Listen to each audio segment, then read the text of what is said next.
Hey everyone, welcome back to Wasted Weapons and Special Tactics Education. As always, I do appreciate you stopping by and viewing the channel and checking out some of the things that I do. Today we're going to do a little tabletop. I want to talk about web gears, and I also want to talk about crash kits, trauma kits, first aid kits, things you should have with you either on a battle belt, on a tactical vest, whether it be a plate carrier or even a chest rig. Something that you should have just in case something goes wrong. But anyways, what you're looking at here is some of my web gear. And not too long ago, I went on a search to look for a company that was going to, I wanted some web gear. So I went online, spent about 3 weeks. I looked at dozens of companies in the United States, online, eBay, gun broker, throughout the industry, people that I know. And I end up going with a product or brand name called Condor. Now, some people may know of this company. They do a lot with paintball or airsoft equipment. You know what? Yeah, I hate to say this. I didn't buy American. This stuff's all made in China. But then again, what isn't made in China nowadays? I swear to God, if you cut me in half, I bet you I'm made in China. So anyways, there was a company that I had found online called Desert Deuce Military Supplies. I think I might be getting the name of their company right. These people were awesome to deal with. Their prices were outstanding. I actually got all of this stuff for a really, really good price, including a range bag, which is not here. But anyways, I want to talk to you about a battle belt, how I have it set up. Years ago, I owned a company that made paintball vests back in the 1990s.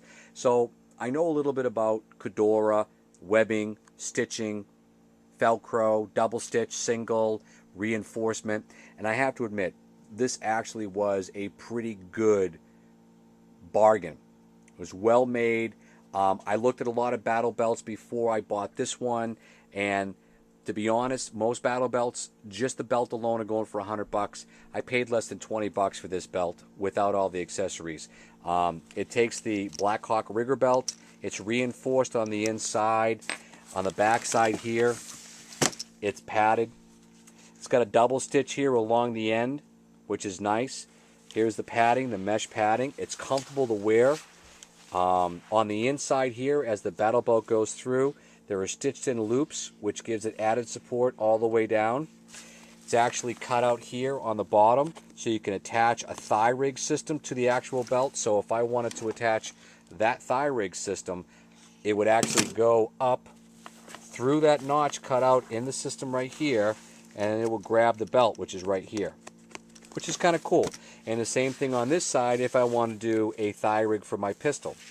So anyways, when you're doing 3-gun matches, you can wear a setup like this, depending on where it is. It's not IDPA or IPSC approved, but considering I'm a right-handed shooter, I do my reloads in my left hand. 2 additional 30-round AR magazines. My chest rig will carry 6. My plate carrier carries 3. The gun itself, with the ready mag, carries 2. If I wanted 3 more additional magazines in a thigh rig, well, there you go. So I'm all set. Now, if I want to use my 9mm AR instead of my 223 Colt, I can just swap this out and use my 32-round 9mm magazines. And what's nice is some guys will say, well, these buckles will slow down your operation. You can pull that strap completely out, and it comes out, and it's great. And based upon the depth, it actually retains itself and stays in there pretty good. Spare magazine is for a double stack if I'm shooting my competition 226 that I had decked out. So there's a X5 magazine for that, or it will actually hold on to 2 single stack 1911 magazines. Or if you want to, you can do a, some type of utility, Leatherman or something like that. My magazines, drop pouch. Drop pouch is good. You don't want your magazines touching the ground. You might have a retention issue based upon what type of competition shooting you're doing. And you also don't want your shit on the ground. Zombies, they like to chew on your magazines, drool all over them, shitting them. So you want to keep it clean. Nice drop pouch. Kind of folds into itself. It's really nice. Crash kit we'll get back to in a second. Small utility pouch could be used for almost anything, whether it be an iPhone, additional parts for your AR, rubber gloves, cigarettes, whatever you want to put in it. I like the Sherpa holsters. I like the Molly mount that they use. These are totally modular systems. They can go on a thigh reg setup. They can go on a paddle setup, a belt setup. They can be mounted on your vests. It's a nice overall holster. I do like the retention system. You know, people sometimes complain about them saying they've caused negligent discharges. I happen to like it because, you know, I haven't pulled a Tex Grubner yet, and I haven't shot myself in the leg. Nothing but peace and love, Tex. Love you to death.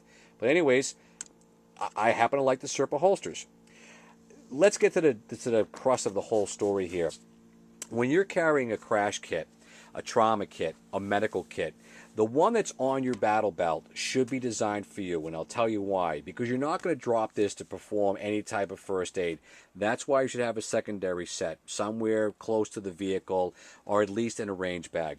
But this set here, if you go down, whether it be from, God forbid, some type of a gunshot wound or injury, you want to be treated by somebody there. You want to also qualify and see if anyone at the range is first aid qualified or an EMT. But this is a basic kit. This is going to get you stabilized for transport. The only thing that's not in this kit, because it's in that kit, is my clot aid.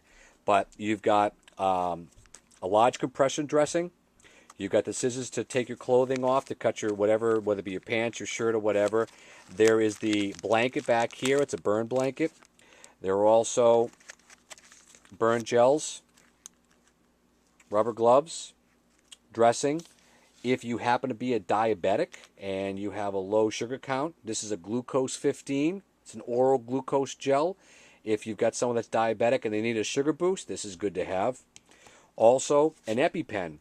If someone you know is allergic to bees or are allergic to maybe, you know, peanut butter or something, if you're at the range, you're with a group of people you don't know, ask the question, anyone here have any medical conditions? High blood pressure?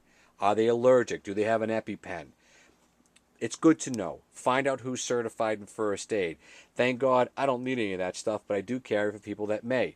Now, this, once again, is set up for me how I would like it. It will dress a wound.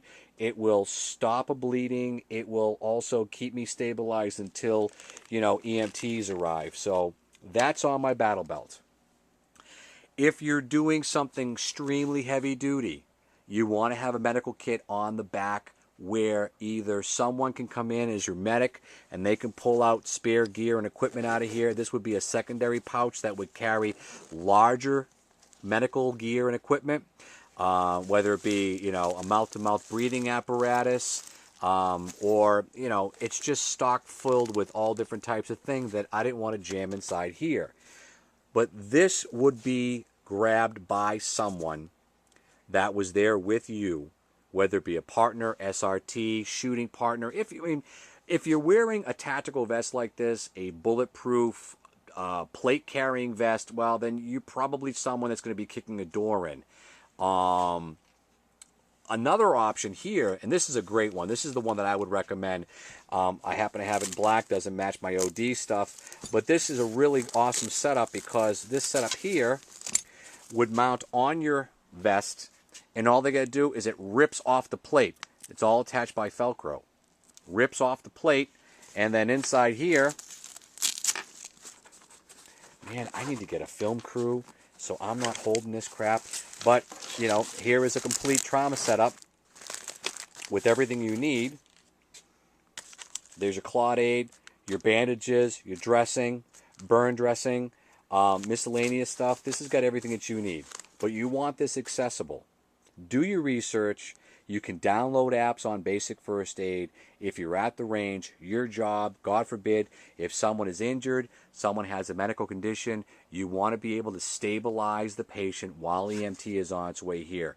So that's enough of my rant and my raving on, you know, getting yourself set up with some first aid kits, trauma kits for yourself, getting your own battle belt all set up with the stuff that you need.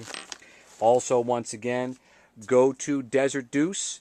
If you want to check out all of their Molly gear, I do like the Condor stuff. It's pretty awesome. I have to admit that plate carrier alone is pretty sweet. I've only worn it a couple times. No, I'm not in law enforcement anymore. I have a reason to. Oh, yeah, one other thing. If you're going to have gear, somewhere mark your blood type. It's very, very important. It's a good little bit of information that the EMTs are going to want to know about. But always have your blood type somewhere where they're going to see it. Tape it on your boot. Put it on your gun. Anyways, this is the stuff that you want to have, especially with the zombie apocalypse right around the corner. But anyways, once again, folks, I appreciate you stopping by. Wasted Weapons and Special... can't even talk anymore, man. I'm just so tired. Weapons and Special Tactics Education. I appreciate the likes. I appreciate the subs. I appreciate the love. Any questions regarding the gear, please send me a little email, and I will answer what I can. If you want to look at something, I will try to post it. All right, guys and girls, I appreciate your time once again. Be safe, shoot straight. God bless.